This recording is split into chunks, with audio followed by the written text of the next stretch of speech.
Hey yo, welcome back. I'm going to be doing a voiceover. So I'll actually just be letting my lifts throughout the week play over. For preface, a top single on squat with 485, a top single on bench with 365, and a top single on deadlift with 655. It is a deal of the week for this week that you're watching. So I took everything moderately light in between the RPEs of 5 and 6. I think I did pretty good. I will say before the Q&A that I switched to high bar, and it feels better, and you will see in this video. But anyways, got a couple questions I'm going to shoot through on my Q&A. I was going to try and put them up on the screen, but I wasn't able to, sadly. So I'm going to, I guess, try to type them in. So the first question I got was calories. Right now, I have about 4,000 to like 5,000 calories a day. Excuse me. I don't track them like that. I just make sure I hit my protein, just because right now I'm actually trying to gain weight. And so, but in terms of my protein, I want to say I'm about 220 to 230 a day. I'm weighing 255, but I do about 1 pound per lean body mass, just because being 255 pounds, it's very hard to just say, I'm going to eat 255 pounds of protein. Financially, that's burdening. In terms of my gastrointestines, that's burdening. So I just I'm more realistic with it.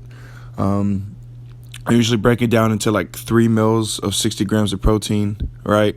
So that puts me at 180.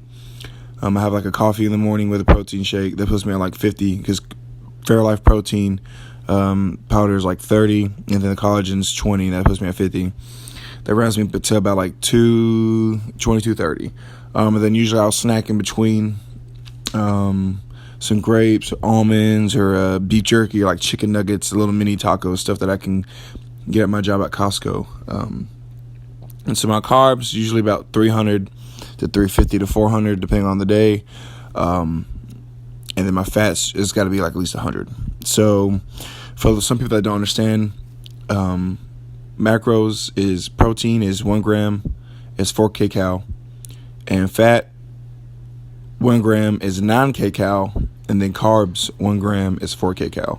So your protein and your carbs have the exact same amount of caloric calorie nutrition per 1 gram, while fat is a denser calorie, so it's going to be 9 kcal. So you can go ahead and do the math if you want. Round up and round down. So that's the first question for calories. The second question I got was my training. So who is my coach? My coach is Joe Stanek, my coach is Charleston Stevenson, but he is under Joe Stanek and a disciple or discipline out of Game Day Barbell. So I chose to go with them just over the time, and I've seen a lot of progression. I communicate with them, and I feel comfortable with them, and they just take more of a scientific approach. And we communicate very frequently. He's my friend. I love him to death. So he's a strong man. The boys of a Kenmore fridge. Squats about 705. So that's really just kind of like the whole training. I usually squat, like if you want to get a little bit more in depth, squat about 2 times a week. I bench 4 times a week, and I deadlift like once a week right now, with just how my deadlift is. When I'm squatting, I keep my top singles at a medium gauge RP 6-7, whatever coach wants, on the second squat day, and then I'll volume day on the first and second day of my squat bench. Day 1, bench day 2, rest, squat, bench again, rest, deadlift, rest. And so it's actually been very beneficial, and I've actually been growing off of it. My bench volume is extremely high, but because of that, I'm able to space out like how much weight I use. And so that's able to put me in the position to get, sorry Arthur, just hit my cat. That puts me in the position to be able to get in more volume and not overtrain. So yeah, that's kind of how it is. And if you guys want to look into it, I'll put Charleston Stevenson's Instagram handle in the description below, and you can message him about training. The third question I get is, am I lifetime natural? And if I'm not, what have I taken? And then when I did take it, what happened? How did I feel? And then on top of that, as the closing statement, what would I recommend for someone's first cycle? So I am a true lifetime natural. I have never taken any PEDs, performance-enhancing drugs, in my life. I've taken from the range as testosterone, which I'm on right now, to the lower end range of BCAs, which I don't take anymore. I would say to anyone that wants to look into getting PEDs or SARMs, selective androgen receptor modulators, or testosterone, right, peptides type shit, steroids, do not. I'm not against them. I definitely want to try one day, but who doesn't? But I'm 23, and so I just feel like in terms of my training and my financial stability, it is not feasible. Just because I have the money does not mean I want to spend it on a cycle, and I just don't see me getting any gratification out of it right now for what my goals are entailing, which is the Olympics, or IPF Worlds for it, or IOC recognition, what some people classified as. People don't understand that unless your macros or your lifestyle or your just well-being is all in place, like mentally, physically, emotionally, spiritually, don't take that route. It's not worth it. Don't be a dumbass. Stop looking at fucking TikToks and stop looking at these little white boys doing stupid shit, right? Like, I mean, it's not just white people. I'm mixed, so.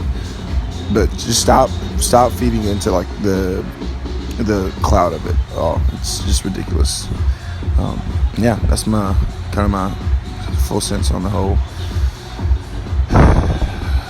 And yes, I'm gonna stay drug tested for a while. And if you don't believe me, get over it. Cool.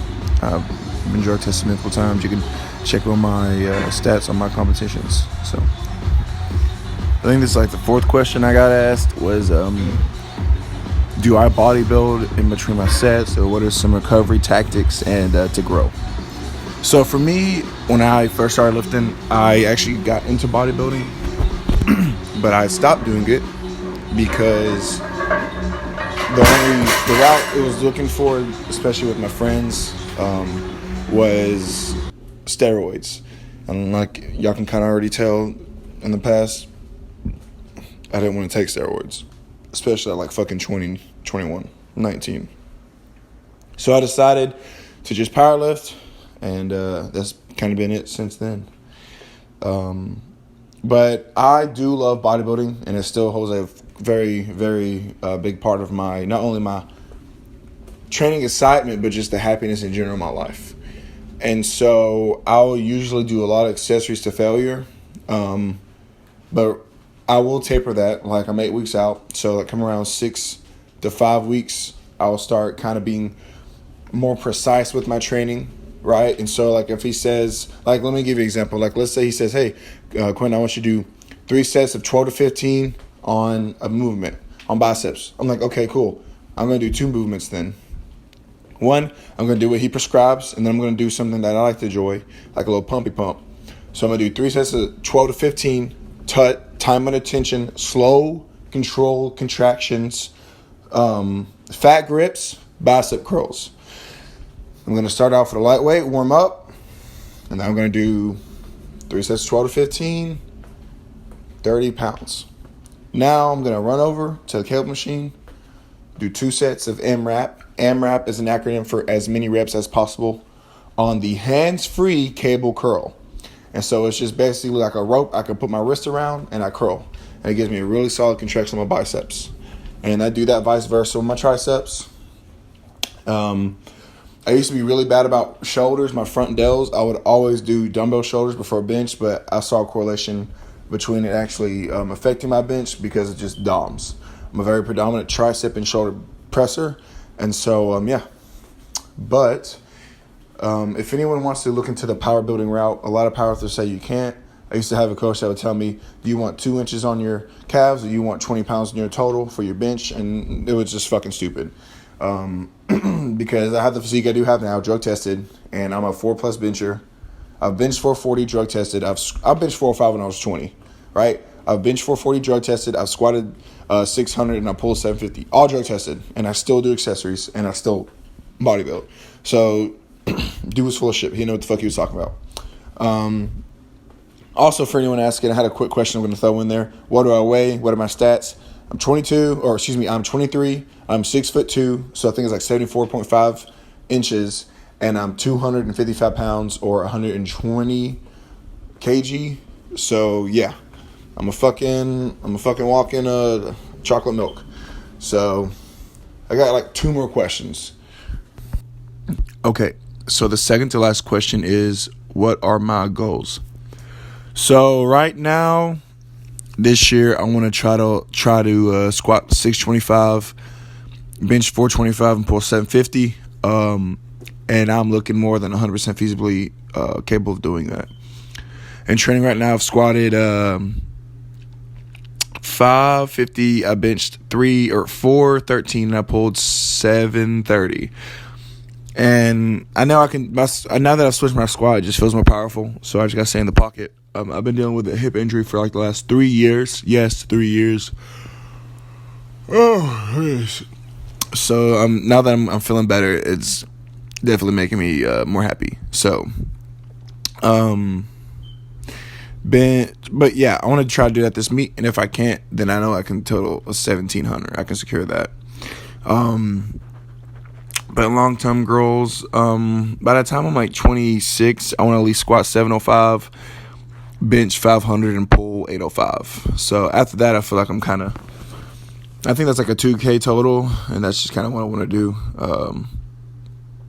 Yeah, I don't really have any like other goals besides that. I mean, because I just enjoy the sport and everything, and I just know what a 2K total entails. Like, if I total 2K at like sub 25, like, or at 25 years old, like, I mean, that's kind of fucking nutty. Like, drug tested, like, that's like, I think, what, only 10 people in the world have ever been able to total 2,000 pounds drug tested, so definitely want to be less than 1%. So